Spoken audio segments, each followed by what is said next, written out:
Je suis vraiment contente d'être là aujourd'hui. Donc, comme Jocelyn a mentionné, moi, je m'appelle Chanda Martin. Je suis clinicienne chez Draguer, mais aujourd'hui, je suis ici pour vous parler de la ventilation protectrice en salle d'opération.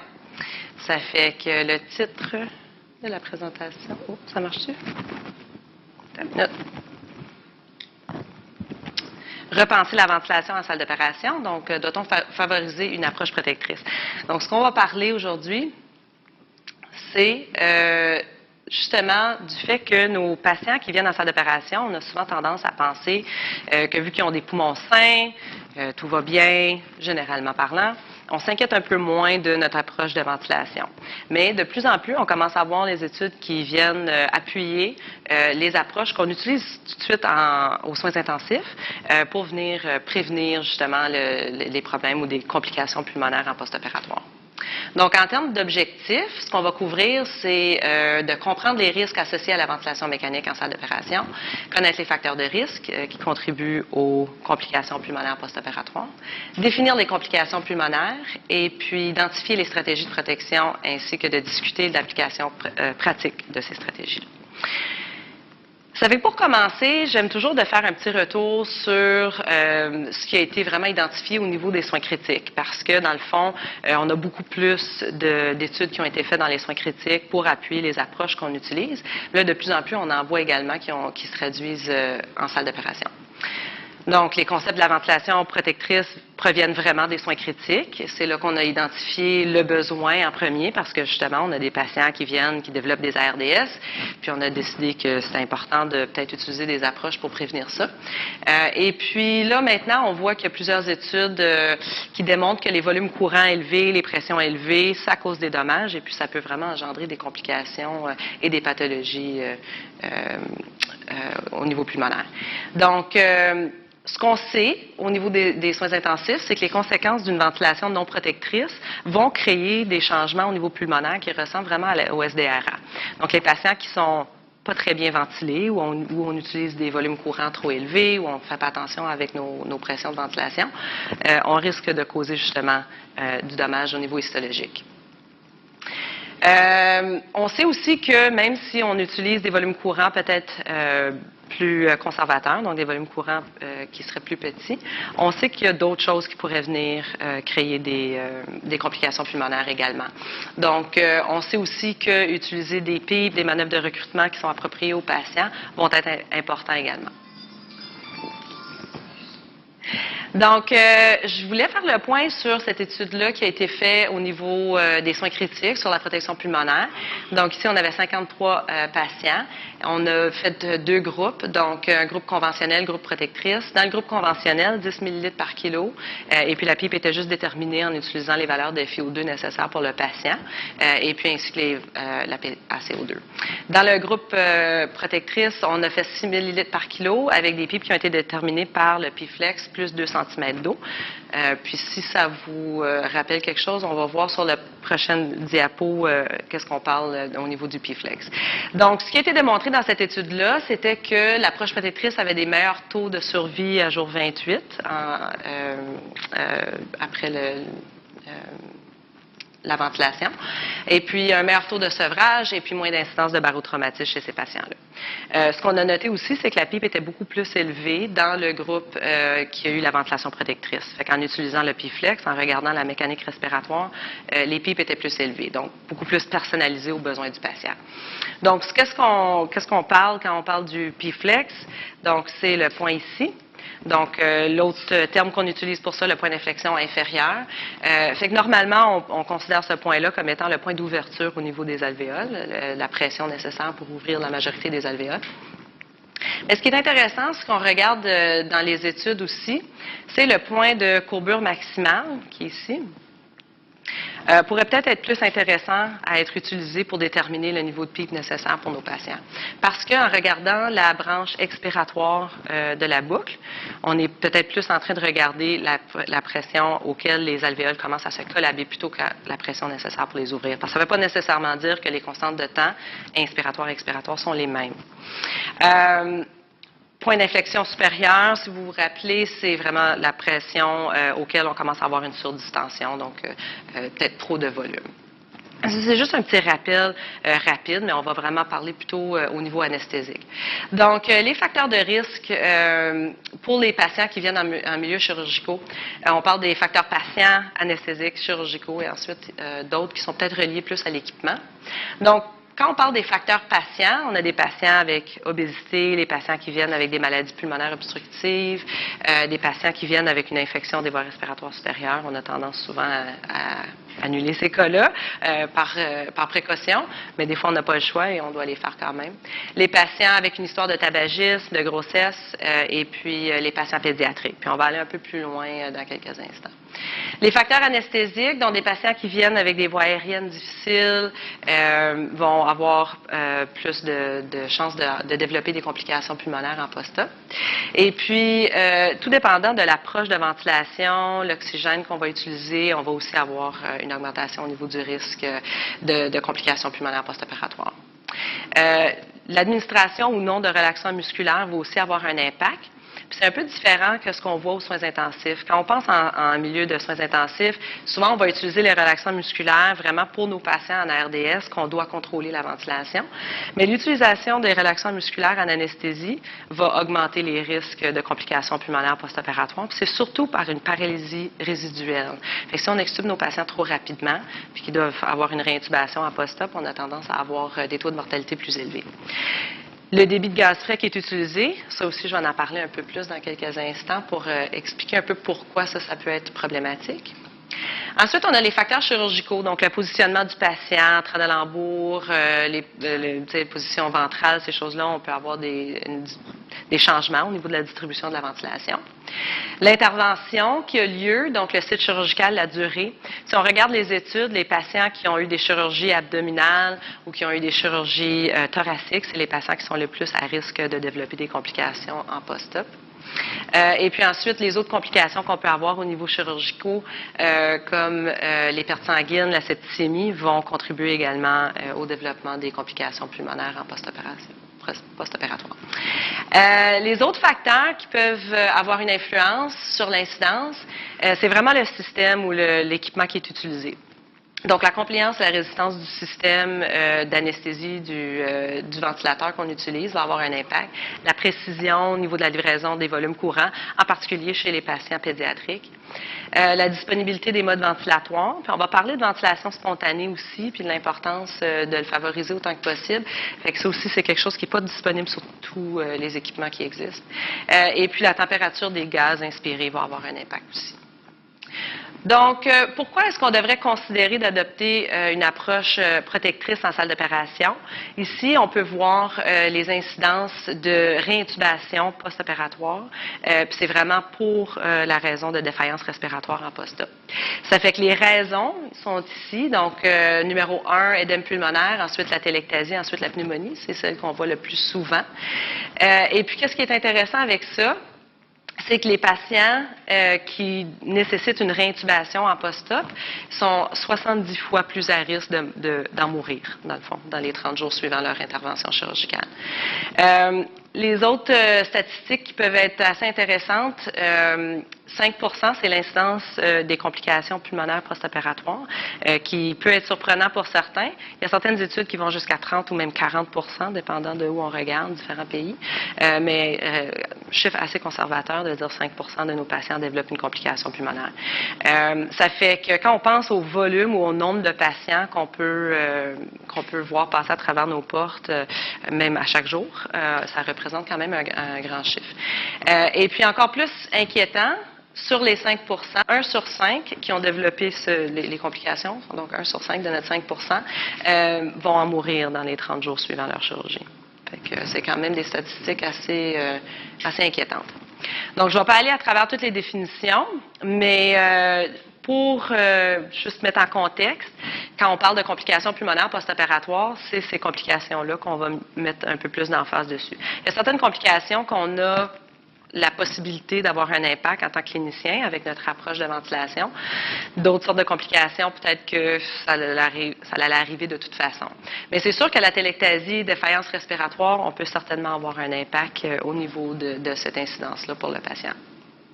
Pneumothorax, bronchospasme, pneumonie d'aspiration aussi. Donc, qu'est-ce qu'on peut faire ou qu'est-ce qui va avoir qu'est-ce qui va influer sur l'incidence? Donc, notre approche, comme j'ai mentionné tout à l'heure, ce qu'on voit beaucoup en allant d'un centre à l'autre, on voit des différences en termes de comment on administre la ventilation chez nos patients. Donc, la protection pulmonaire est vraiment pas pratiquée partout. On voit encore plusieurs cliniciens utiliser des volumes courants de 10, 12, 15 millilitres par kilo, qui est vraiment énorme, et puis des pipes à zéro. C'est très commun en anesthésie aussi. La raison qu'on voit beaucoup en arrière de ça, c'est que les gens vont dire, oui, mais la population au bloc, c'est des patients avec des poumons sains, comme j'ai mentionné au début. Mais il reste que, il y a vraiment des études qui viennent appuyer que même dans les poumons sains, on devrait vraiment utiliser des volumes courants plus bas, on devrait utiliser des pipes appropriées, vraiment personnalisées aux patients. Les interventions aussi, donc les événements chirurgicaux, souvent les anesthésistes vont dire, ben on sait qu'est-ce qui va se passer durant le cas, c'est un cas qui est dans un environnement contrôlé, fait qu'on a peut-être moins besoin d'être protecteur avec notre approche de ventilation. Et puis, les équipements sont différents aussi. Donc, la technologie qui est utilisée pour la ventilation, ils n'ont pas nécessairement les mêmes capacités, tout dépendant quel équipement qu'on utilise. Fait que si on compare un ventilateur de soins intensifs avec l'équipement qui est utilisé en salle d'opération, il y a vraiment une grosse différence. En termes d'espace mort dans le système, le fait qu'on utilise des agents volatiles, ça va jouer dans la façon de faire. Donc, comme vous le savez, l'anesthésie générale va impliquer justement la perte de tonus musculaire parce qu'à l'induction, généralement parlant, on va non seulement sédationner le patient, mais on va souvent curariser aussi. Et puis, qu'est-ce que ça va faire? Le patient, dans le fond, il va complètement perdre le volume pulmonaire durant l'induction. Et puis, veut pas, ça va créer un débalancement au niveau de la ventilation et la perfusion du ratio. En termes de développement d'atelectasie, les études démontrent que 90% des patients vont le développer. Fait que dans le fond, c'est pas mal tout le monde qui passe au bloc vont développer de l'atelectasie. Ils vont pas nécessairement développer des symptômes associés à leur atelectasie, ou s'ils les développent, peut-être qu'on n'est pas très bon à identifier que c'est la raison.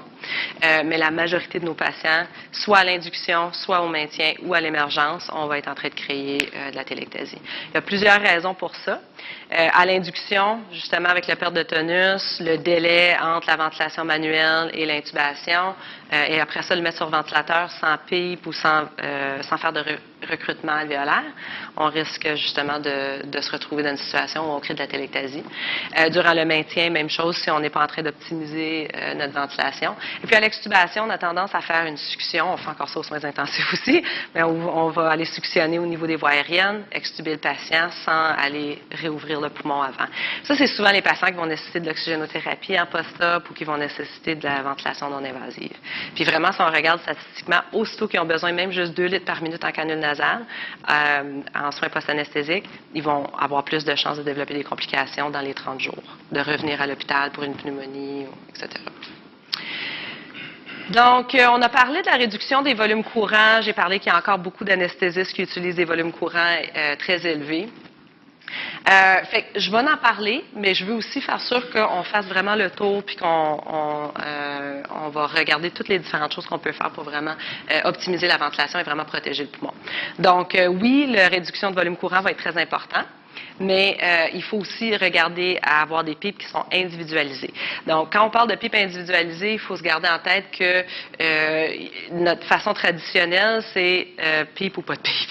Fait qu'on met un pipe à 5 pour des patients peut-être obèses où on soupçonne qu'ils vont en avoir besoin et qu'ils s'oxygènent moins bien.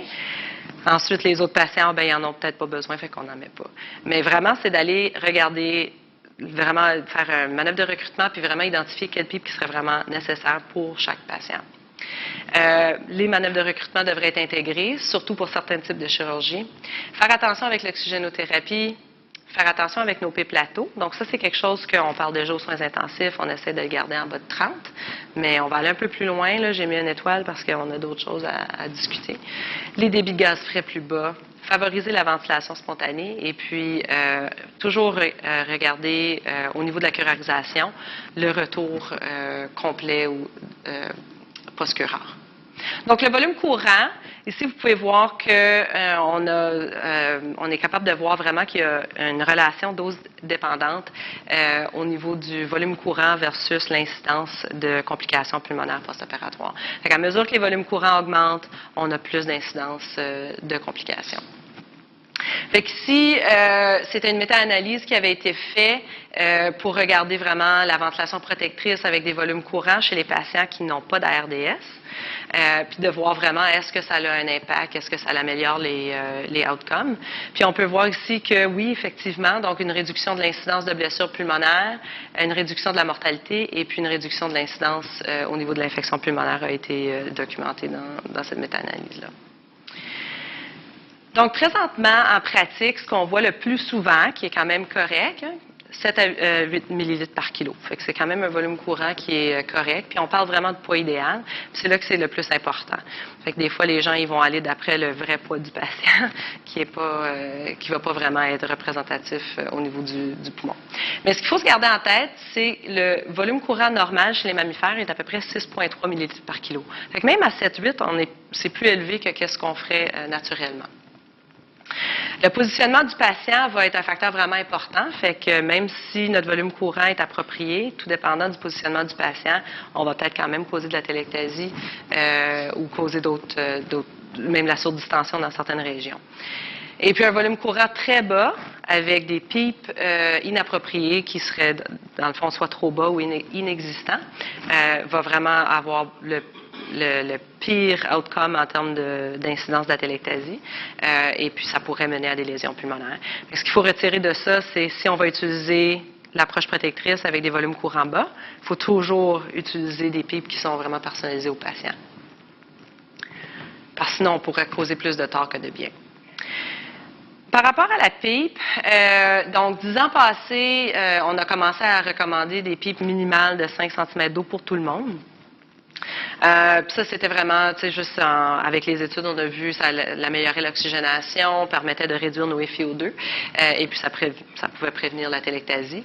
Là, maintenant, on parle de plus de 6 à 8, mais de plus en plus, on commence à s'éloigner des chiffres, des recommandations générales pour tout le monde, mais de plutôt vraiment individualiser. Fait qu'il faut vraiment faire quelque chose pour identifier ce qui est nécessaire chez le patient. Donc, ça peut être difficile, surtout en salle d'opération, tout dépendant de l'équipement qu'on utilise, de vraiment voir la compliance dynamique en tendance, des choses comme ça, pour pouvoir identifier ce qui est nécessaire. Mais on peut au moins travailler avec l'oxygénation pour au moins s'assurer que la pipe qui est ajustée est appropriée. Les patients obèses ou les patients qui reçoivent des chirurgies laparoscopiques, on devrait utiliser des pipes plus élevées. On parle de 10 cm d'eau et plus pour ces patients-là.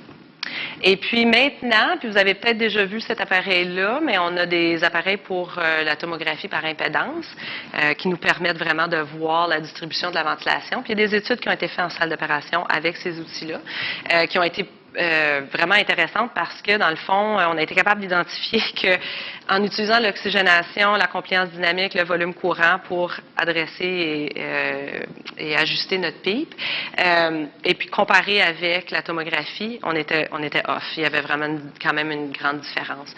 Puis généralement parlant, c'est que la pipe nécessaire était plus élevée que ce qu'on croyait avec les valeurs traditionnelles. Donc, par rapport à la pipe, une autre chose qui est important à retenir, c'est que la pipe toute seule, c'est pas assez vraiment pour maintenir au niveau des volumes pulmonaires. Fait que là, ici, vous pouvez voir que dans les premières diapos en haut de CT, qu'on a juste la pipe qui est ajustée. Donc, après l'induction, on peut voir de la téléctasie s'installer dans les régions dorsales. Après ça, en bas, on a les manœuvres de recrutement avec 0 pipe. Fait qu'on peut voir que le patient éveillé, on a une bonne distribution au niveau dorsal. Après l'induction, on a eu collapsus au niveau dorsal. On a fait des manœuvres de recrutement. On a réussi à aller en gagner un peu, mais vraiment, on n'a pas suffisamment. Ensuite, dans le milieu, on a les manœuvres de recrutement avec PIP. Fait que patient éveillé, à l'induction, on voit qu'il y a quand même eu un collapsus. On a fait un manœuvre de recrutement et ajusté la PIP, et puis c'est maintenu. Okay. Fait que c'est ce qu'on recommanderait, ça serait après l'induction, de faire des manœuvres de recrutement et puis d'ajuster une pipe par après. Parce que c'est vraiment à l'induction souvent qu'on va créer de la téléctasie, surtout chez nos patients obèses. Ça fait que ce qui est important, c'est vraiment d'essayer de trouver une pipe qui vient un peu contrebalancer les choses. Donc, on veut éviter la sourdistension, on veut éviter le collapsus aussi. Donc, un pipe qui est individualisé devrait contrebalancer ces deux choses-là. On devrait voir qu'on a la meilleure compliance dynamique et puis la pression de ventilation la plus basse nécessaire si notre pipe est bien ajustée. Au niveau de l'oxygénothérapie, on a toujours tendance à penser qu'il faut éviter l'oxygène, éviter des niveaux d'oxygène trop élevés parce que là, on risque de causer de la téléctasie par absorption. C'est vrai. Mais ce qui est un peu intéressant, c'est que ce qui a été noté, c'est que dans les études, en comparant 30 d'oxygène avec 80 d'oxygène, les patients n'ont pas nécessairement eu de différence en termes de leurs complications post-opératoires ou d'atelectasie. Mais ça, c'est pour des chirurgies de 2 heures et moins. Fait que ce qu'il faut peut-être retenir de ça, c'est que oui, il faut faire attention avec l'oxygène, mais ça serait plutôt de ne pas vouloir masquer la téléctasie avec l'oxygénothérapie. Si on laisse nos patients avec 80 ou 100 d'oxygène, puis ils saturent bien, tout est beau, on ne sait peut-être pas qu'on crée de la téléctasie parce qu'on n'a pas ajusté nos pressions de façon adéquate. Et puis l'autre chose, ben, si la chirurgie est très... ça va peut-être avoir plus de risques. Fait que ça serait quelque chose à considérer. La pression plateau, donc ça c'est quelque chose que ça fait assez longtemps en tant qu'inalo qu'on fait attention, on essaie de garder nos pressions de plateau inférieures à 30 généralement parlant. Là on parle plutôt de 28-30 maintenant. Mais ce qu'il faut prendre en considération, c'est la pipe. Puis là, je retourne un peu en soins critiques parce que c'est une étude qui est quand même assez visuelle. Là, on parle vraiment des patients malades ici, là, mais c'est pour vraiment donner une idée là, de l'impact que ça peut avoir quand on parle de pression de plateau versus pipe. Fait que si on regarde ici, ce qu'ils ont fait, c'est qu'ils ont gardé la même pipe pour tous les patients. Puis, ce qu'ils ont fait, c'est augmenter les niveaux de pression ou de driving pressure qui est nécessaire à la ventilation. Puis, si on regarde en dessous, on voit que le taux de mortalité augmente proportionnellement à mesure qu'on augmente la pression de ventilation avec des pipes qui restent les mêmes. Prochain groupe ici, on voit qu'à mesure que la pipe augmente, ils ont maintenu le même driving pressure. Donc, les pipes plateaux augmentent, mais le même delta P pour chaque niveau.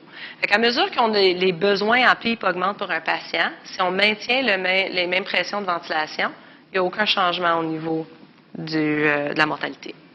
Troisième groupe ici, à mesure qu'on augmente les besoins en pipe, on a maintenu un pipe plateau à 28, fait que les pressions de ventilation allaient en diminuant, donc notre delta P était plus petit, donc notre volume courant serait plus petit également.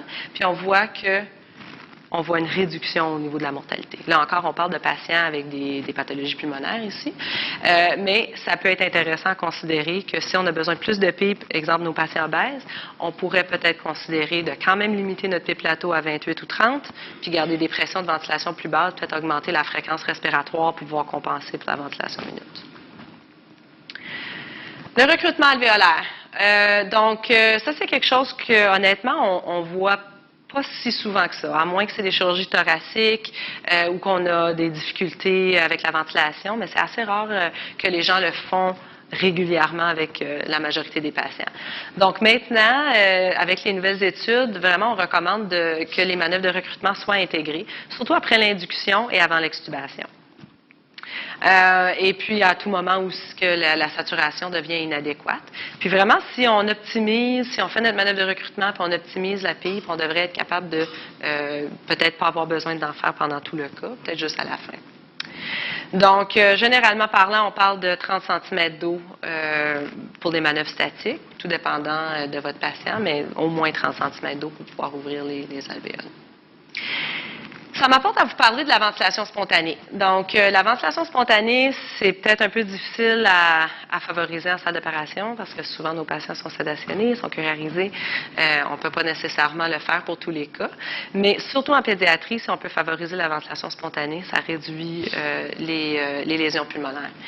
Fait que surtout, la raison, c'est que c'est la distribution de la ventilation. Donc, la pression positive a tendance à favoriser les régions ventrales, tandis que si le patient respire spontanément, on va avoir plus de ventilation, de distribution dans les régions dorsales.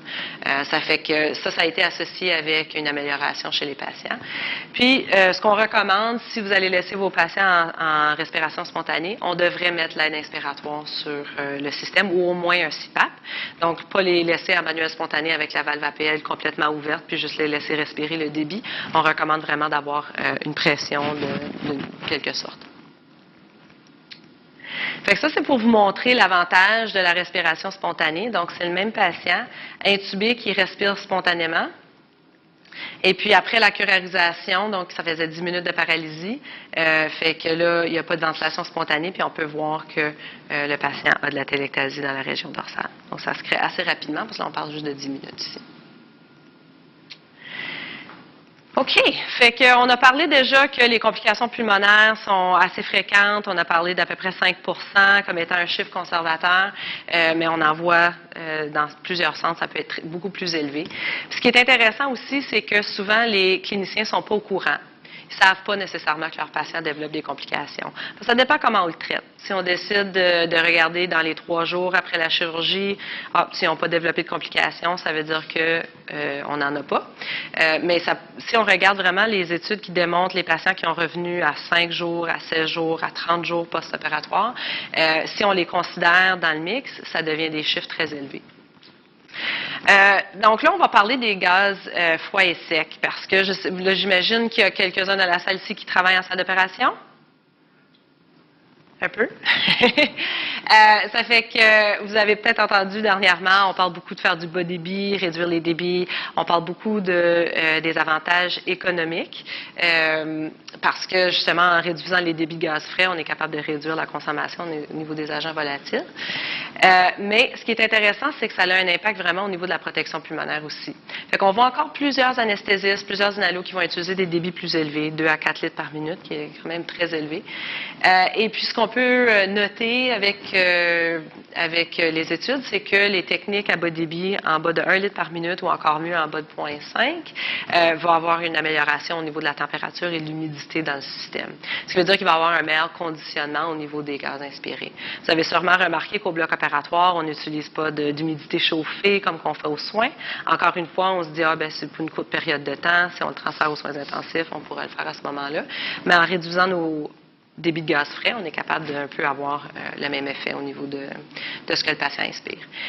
On a aussi maintenant des blocs patients qui sont chauffés, qui existent dans certaines machines. Ça aussi, ça va venir contribuer au conditionnement des gaz inspirés.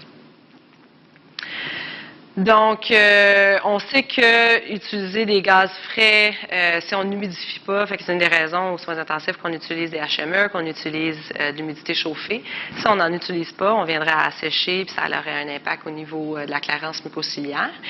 Et puis ça pourrait augmenter les risques de complications. Fait que c'est une des raisons qu'on favorise vraiment les gaz chauds et humides. Même qu'il y a certains hôpitaux qui vont aller mettre un humidificateur chauffé sur les patients néonatals en salle d'opération, dans leur système d'anesthésie. Donc ça, c'est juste pour vous montrer sur le temps. Fait que la ligne rouge ici, c'est à 2 litres par minute. La ligne bleue, c'est à 0,35 litres par minute. Et puis, la ligne verte ici, c'est à 5 litres par minute. Ça, c'est l'effet sur la température des gaz inspirés. Fait qu'on peut voir qu'à très bas débit, on augmente sur le temps, la température des gaz inspirés, tandis qu'à haut débit, vraiment, ça va créer une température très froide. Et puis ici, même chose pour l'humidité. Fait qu'avec des débits plus bas, on est capable de maintenir une humidité beaucoup plus grande dans le système. Donc, pour pouvoir pratiquer le bas débit ou le débit minimal, il faut que le système soit très étanche. Il faut recycler les gaz qui sont échantillonnés puis les remettre dans le système. Et puis, il faut avoir des outils de mesure au niveau de l'oxygénation et puis du CO2 pour s'assurer que ça fonctionne très bien. Donc là, ça m'apporte à vous parler du monitorage de la curarisation. J'en ai parlé un petit peu tout à l'heure, puis de l'importance d'éviter la réintubation en post-opératoire. Donc, les outils de monitorage de la curarisation qui existent maintenant, ils sont de type quantitatif, puis c'est là que ça devient important d'utiliser ces outils-là, parce que il y a des études qui ont été faites pour démontrer qu'avant, on disait si un patient était comme 70% de retour de sa curarisation, ça serait sécuritaire de les extuber. Puis là, maintenant, les guidelines officielles, c'est vraiment 90%. Puis ce qui est intéressant là-dedans, c'est que on a déjà eu des études qui ont été faites où on comparait où on démontrait à un clinicien un patient qui était à 40 à 70 à 90 sans leur laisser savoir de voir le chiffre. Puis ils n'étaient pas capables de différencier entre du 40 et du 70 Fait que c'est quand même assez important d'utiliser du quantitatif. On pense qu'on est très bon à voir le retour, là, le decline, mais on n'est pas si bon que ça.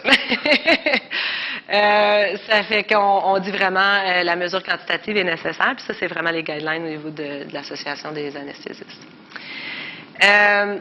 D'autres considérations que je trouve qui sont intéressantes ici, ça, c'est une étude qui a été faite concernant la physiothérapie préopératoire. Fait que ce qu'ils ont fait, c'est qu'ils ont fait une séance de physiothérapie dans un groupe de 30 minutes. Et puis, ça a été fait dans des cliniques de préadmission avec des équipes multidisciplinaires. Et puis, ce qu'ils ont noté, c'est qu'en faisant ça avec les patients, ils ont réduit de moitié les complications pulmonaires, surtout la pneumonie, des choses comme ça. Fait qu'en faisant des spirométries incitatives puis en faisant de l'éducation avant, vraiment, ils ont réduit de moitié l'incidence. Fait que c'est vraiment intéressant parce que dans le fond, les patients sortent de la chirurgie avec déjà les connaissances pour pouvoir optimiser leur volume pulmonaire. Fait que c'est quelque chose à considérer aussi. Donc, vous l'avez ici. Dans le groupe qui ont eu la physiothérapie, il y en avait 218. L'incidence des complications pulmonaires, il y en avait 27 sur les 218, tandis que ceux qui ont eu juste un petit livret leur expliquant quoi ils devraient faire, l'importance de prendre des grands souffles, sur 214, il y en a eu 58 qui ont développé des complications. Et puis, dans le deuxième, ils ont juste comme identifié spécifiquement la pneumonie, puis on peut voir que l'incidence est beaucoup plus élevée dans le groupe qui n'a pas eu de physiothérapie. Fait que c'est vraiment la pneumonie qui est la plus importante. Donc, juste pour faire le point spécifiquement sur les patients qui sont peut-être les plus sujets à développer des complications pulmonaires, on a les enfants et puis les patients obèses. C'est nos patients qui ont beaucoup plus à risque statistiquement de développer des complications. Donc, en pédiatrie, les enfants en bas d'1 an sont 3 fois plus à risque de développer des complications. Puis, l'étude qui a été publiée en 2017, là, le Apricot Study, a démontré que 5,2 des patients en chirurgie pédiatrique développaient une complication sévère, vraiment reliée à l'anesthésie. Et puis, c'est surtout des complications respiratoires. Donc, 3,1 étaient des complications respiratoires. Fait que ça vous le montre ici. Donc, les événements critiques qui ont été identifiés, 5,2 surtout les laryngospasmes, les bronchospasmes. Fait qu'il faut vraiment prendre des mesures supplémentaires avec ces patients-là pour éviter les incidences. Puis vous avez ici vraiment, on a divisé la définition d'enfant, donc en néonate, respiratoire en bleu et puis cardiovasculaire ici en orange. Donc, c'est surtout nos bébés, mais pas nécessairement les nouveau-nés, qui sont à risque de complications respiratoires. La raison qu'on voit une grande différence entre les bébés et les jeunes enfants et les adultes, c'est surtout qu'ils ont moins de capacité de compensation. Donc, leur capacité résiduelle fonctionnelle, 80 millilitres. Là, on peut voir 3000 chez l'adulte. Et puis, leur consommation au niveau d'oxygène, comme vous savez, est le double. Donc, 6 à 8 millilitres par kilo versus 3 à 4 millilitres par kilo chez l'adulte. Les résistances des voies aériennes beaucoup plus élevées en raison des voies aériennes beaucoup plus étroites. Ça fait beaucoup plus sujet à faire des bronchospasmes. Puis lorsqu'ils font leur bronchospasme, on a beaucoup plus de difficultés à les oxygéner parce que leur demande est très élevée, puis on a de la difficulté à le rencontrer. Ils ont beaucoup moins de tolérance pour l'apnée, donc à l'induction, beaucoup plus à risque de développer des problèmes. Et puis ça, c'est surtout dans ce groupe-là. Donc on peut voir dans le 6 à 23 mois, il y a à peu près 97 secondes où ils vont désaturer. Et puis 2 à 5 ans, on parle de 160 secondes, tandis que l'adolescent, c'est plutôt comme l'adulte. Chez les patients obèses, donc ils sont 4 fois plus à risque de développer des complications. Donc, c'est encore plus grave que chez les enfants. C'est surtout relié au fait que, justement, il va y avoir une plus grande consommation au niveau de l'oxygène chez ces patients-là aussi. Mais d'emblée, ils vont avoir une capacité résiduelle fonctionnelle qui n'est pas optimisée. Ça va vraiment avoir fait une compression au niveau pulmonaire. Fait que les choses qu'il faut penser, il faut considérer le positionnement de ces patients-là. Les patients qui viennent, qui sont obèses morbides, qui viennent pour une chirurgie laparoscopique, qui vont être en position Trendelenburg, vont être beaucoup plus à risque. Ça va être très important d'individualiser la PIP chez ces patients-là. Et puis, comme j'ai mentionné tout à l'heure, ça a déjà été fait avec la tomographie. On a identifié que ça prend des PIP beaucoup plus élevés chez ces patients-là. Encore, c'est d'être individualisé qui est le plus important.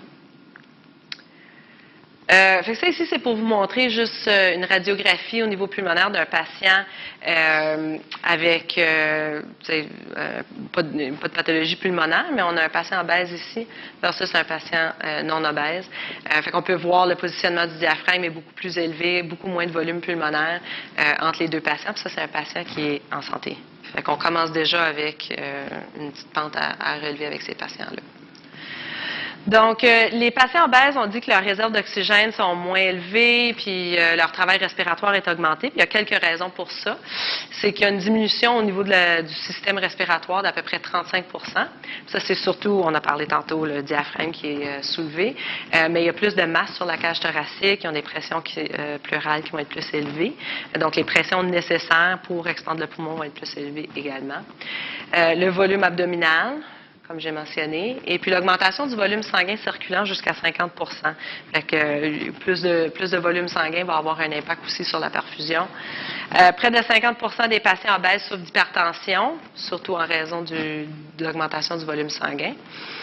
Et puis ça va aussi avoir un impact au niveau de la perfusion pulmonaire.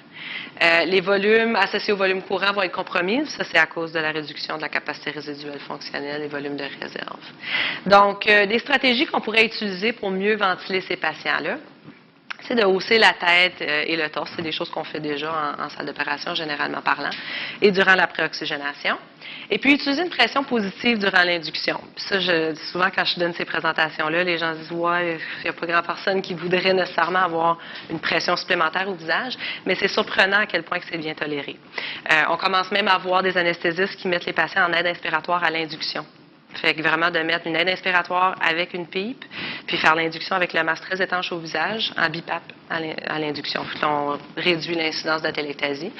On a aussi maintenant des machines qui peuvent, juste en manuel spontané, générer un CPAP sans utiliser la valve APL. Encore beaucoup plus confortable pour le patient. Il respire autour du débit. Ça prend un masque qui est étanche, mais c'est très bien toléré. Pour l'avoir fait souvent, là, ça fonctionne bien. Surtout chez ces patients-là qui ont probablement déjà des CPAP à la maison. Considérer la fraction d'O2 inspirée durant la préoxygénation, fait que ça, encore une fois, c'est surtout parce que ça va venir masquer les besoins en PIP. Fait que quand on préoxygène beaucoup, parce qu'on veut se donner le temps au cas que c'est une intubation difficile, toutes ces choses-là, si on laisse l'oxygène très élevé, on va peut-être pas identifier durant la chirurgie que de la télectasie s'est installée chez le patient. On l'extube, là, il s'en va aux soins post-anesthésiques. Puis là, il y a de la misère à respirer, on a besoin de donner de l'oxygène d'appoint, etc. Fait que c'est important de vraiment l'identifier tôt, puis de faire du recrutement avant. Optimiser la PIP, j'en ai mentionné. Les manœuvres de recrutement vont être très, très, très importantes chez ces patients-là. Donc, après l'intubation, maintien aux besoins, puis avant l'extubation, surtout, va être le plus important. Donc, à l'extubation, on recommande de faire la manœuvre de recrutement, mais aussi de maintenir une pipe en tirant sur le tube endotrachéal. Éviter l'apnée à l'émergence. Ça, c'est quelque chose qu'on voit très, très, très souvent, où on va mettre le patient en manuel spontané avec aucune pression dans le système, débit élevé pour faire le wash-out des gaz anesthésiques, mais on les laisse juste en apnée pendant, ça pourrait être quelques minutes, parce que là, ils sont bien oxygénés, là, fait que ça, il n'y a pas de problème. On a zéro ventilation qui se passe pendant ce temps-là. Puis là, le patient se met à respirer tranquillement, parce que son CO2 est élevé. Là, on est bon, on extube le patient, mais pendant tout ce temps-là, on a eu collapsus parce qu'il y a eu zéro pression dans les poumons. Extuber en position assise avec PIP et puis s'assurer qu'on a un renversement au niveau du cœur qui va être très important. Et puis les opioïdes, on devrait les minimiser. Pas toujours facile avec les patients qui sont en douleur, mais ça contribue aussi à l'incidence de défaillance respiratoire en post-opératoire. Donc, pour faire le grand tour de ce qu'on a vu, les points à retenir. Donc, on devrait viser un volume courant de 6 à 8 millilitres par kilo pour tous nos patients. Encore avec le poids idéal, on devrait vraiment être en train de mesurer la grandeur de nos patients, puis s'assurer qu'on utilise un volume qui est adéquat. Les pipes individualisées, j'ai mis point d'exclamation, très important. Donc, surtout chez les patients obèses, on veut s'assurer d'utiliser une pipe qui est appropriée. Les pipes plateaux, demeurer en bas de 28 à 30, mais regardez aussi le delta P, qui serait le driving pressure, la pression de ventilation. Donc, quand on parle de delta P ici, c'est vraiment P plateau à PEEP, puis on devrait viser 15 à 16. Okay. Recrutement alvéolaire au besoin, toujours avec votre PEEP adéquate, pas juste faire des manœuvres de recrutement, il faut vraiment le faire en conjonction. Viser en bas d'1 litre par minute de débit de gaz frais, faire attention avec la FiO2. Et puis, prendre les considérations particulières qu'on a parlé au niveau des patients obèses, les patients pédiatriques. Et puis, finalement, assurer la récupération post-curaire avec un NMT qui serait de type quantitatif. Donc, ça nous permet vraiment d'éviter les complications pulmonaires post-opératoires. J'ai inclus les références à la fin aussi, si ça vous intéresse d'aller lire un peu plus loin. Gardez à l'esprit l'optimisation au niveau hémodynamique. C'est un des challenges, des fois, avec les manœuvres de recrutement. Toujours faire sûr que le patient est bien rempli. Surtout nos patients que ça fait longtemps qu'ils attendent. Là, ils ont passé leur nuit à jeun, puis là, ils sont peut-être le dernier de l'après-midi, puis ils sont secs. Il faudrait peut-être prendre ça en considération avant notre recrutement. Et aussi faire attention à pédiatrie. Fait que quand on fait les manœuvres en pédiatrie, on le fait habituellement par incrément, plutôt que de faire des manœuvres statiques. C'est moins bien toléré chez les enfants et les nouveau-nés. Toujours utiliser une approche à multiples volets. Donc, comme j'ai mentionné, volume bas, PEEP individualisé, manœuvre de recrutement au minimum, ces trois-là. Ça va vous aider beaucoup. Et puis, la physiothérapie en préopératoire semble être prometteur. Donc, j'ouvre à des questions que vous auriez peut-être pour moi, mais j'ai aussi les questions pour vous ici. Est-ce que c'est des stratégies que vous employez déjà chez vous, dans vos centres, ou est-ce que vous pensez que ça serait difficile à intégrer ces stratégies-là dans vos hôpitaux? J'ai été surpris en supervision de stage. Oui. J'ai vu une anesthésiologiste qui, à un moment donné, justement, avant la discussion, a décidé de faire une installation du système au patient pour éviter, justement, parce qu'elle a dit, écoute, on sait pas où on s'en va sur l'intubation, fine. Elle a dit, je ne veux pas qu'il y ait de la télépathie qui résiste. Oui. J'avais trouvé ça vraiment intéressant. Oui. Je ne l'ai pas vu souvent. Non, c'est vraiment, je dirais que c'est plutôt nouveau comme approche. Mais moi, je l'ai vu dernièrement, puis on encourage les gens aussi à le faire là, quand on est là, dans des situations où justement là, qu'on suspecte que ça pourrait être problématique. Puis, comme je dis, souvent ils vont dire je sais pas si le patient va le tolérer. C'est vraiment, là, habituellement, ça passe très bien. Ouais. Ben oui. C'est surprenant. Ben, l'explication, le patient, tu l'expliques. Oui. Souvent, le patient, ça va être pas de problème. Oui. Qu'est-ce que vous voulez, là? Puis les patients claustrophobes, ils vont être claustrophobes peu importe. Fait que juste mettre le masque au visage, même juste avec un grand débit, ils vont déjà pas l'aimer. Fait que c'est peut-être pas les meilleurs patients pour mettre le CPAP, mais c'est juste à dire que généralement par là, ça se ressemble. T'as pas besoin d'avoir un CPAP à 20. Ouais. Avez-vous d'autres questions? J'aimerais avoir les slides? Ah oui, oui. Voici où je trouve que la plupart des nouvelles articles qui disent le recrutement, Ouais. plus différent. OK. C'est cool, puis ça, c'est Ouais. je trouve vraiment intéressant. Puis Ouais. je t'aime, tu peux ramener ça aux soins comme on pensait très fort. Ouais. Oui, puis il y a toujours comme un. Oui, on voit l'évolution, ça change. Oui. Je pense que la plus grande chose que moi je retiens avec tout ça, parce que c'est vrai, il y a certaines études qui ont démontré avec certains patients que ça n'a pas nécessairement amélioré les outcomes. Si on fait les manœuvres de recrutement, ils oxygènent mieux, mais ça n'a pas rien changé en bout de ligne. Ça fait que, ouais, puis je pense qu'il y a une partie que on fait du tout ou rien souvent. Hein. On se dit, OK, fait qu'on fait des manœuvres de recrutement, fait qu'on le fait à tout le monde, puis on le fait à une période prescrite. Ou, oui, on va faire des PEEP, puis on va le faire à tout le monde, puis on le fait, ce chiffre-là, tu sais. Je pense que c'est ça le gros, parce qu'il y a beaucoup de patients qui ne répondent pas au recrutement. Mais si on le fait pour tout le monde, c'est sûr qu'on va voir qu'on n'a pas nécessairement les avantages qu'on pense qu'on pourrait avoir. Il y a certains patients que c'est pas nécessaire. Ouais. Ou qui ont une pathologie aux soins intensifs qui ne répond pas.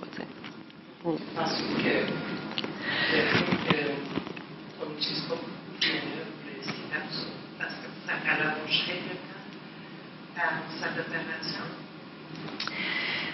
Dans quel sens? Je sais pas, que je fais des manœuvres de recrutement. Ah, oui, ça va sûrement. Parce que je sais qu'un moment, Ouais. puis ça, Ouais. je te dirais, c'est facilement applicable. Un peu comme tu disais tantôt, si ton appareil te permet de mettre à l'aide d'inspiration, tout ça, tu n'as pas besoin de ta main sur le ballon, tu tiens ton masque à 2 mains. Tu allais le faire de toute façon. Tu vas réussir à créer la pression nécessaire. Fait que ça ne change pas vraiment ta technique de pré-oxygénation, si on peut dire, en tout cas, moi je le vois de même. Puis tantôt, quand tu as parlé d'extuber avec une pression positive, ça m'a ramené au début de ma pratique. J'avais un anesthésiologiste qui venait d'Angleterre. Et lui, il avait développé sa technique, il appelait ça la toux anglaise. Et quand on extubait le patient, on l'extubait avec une pression positive. Il nous disait, OK, prépare-toi à extuber. Puis quand on extubait, lui, il pesait sur le ballon pour créer une pression davantage. Et le patient ne peut pas se mettre à ajuster. Ça fait que s'il y avait des sécrétions, ça expulse automatiquement. Puis il ne voulait vraiment pas qu'on y aspirer avant d'extuber ton patient. Là. Mais j'ai aussi beaucoup la fameuse technique, comme tu disais, avec un pipe en apnée, puis on laisse son CO2 monter.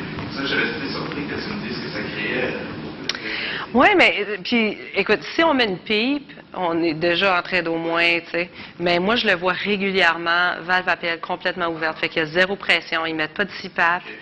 Il y a un débit de 15 litres par minute, 100% d'oxygène. Ah, là, il va se mettre à respirer. On va attendre.